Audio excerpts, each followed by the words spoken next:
Ахметија повика опозицијата да соработува. СДСМ не отстапува од своите ставови за СЈ. По двата неуспешни обиди за договор за измените на законот за јавното обвинителство останува нејасно дали до крајот на месецот ќе се обезбеди мнозинство во собранијата. Лидерот на ДУИ повика на диалог. Имавме средби и јас апелирам до опозицијата и тие да не се повлечат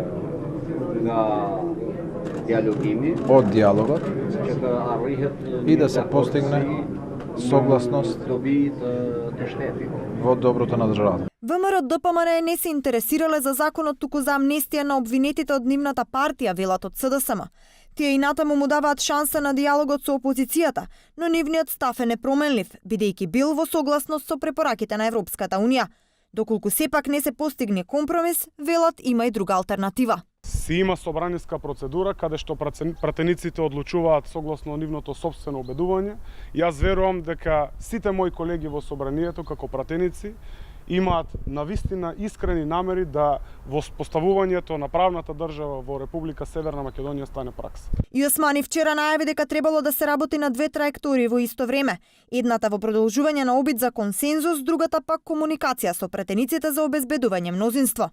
За опозицијата пак ваквото решение било сценарио исто како оние со кое се обезбедуваа 80 пратеници за уставните измени.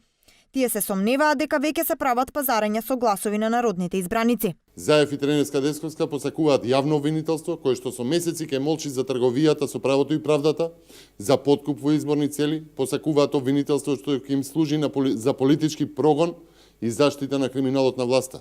Пред 2 дена пропадна обидот за усогласување на ставовите околу местото и улогата на СЈ. Она што е јасно е дека на власта и се брза, а опозицијата не попушта. Во меѓувреме судбината на СЈ мора да се реши што поскоро, бидејќи тоа е еден од клучните услови за добивање на датум за преговори со ЕУ.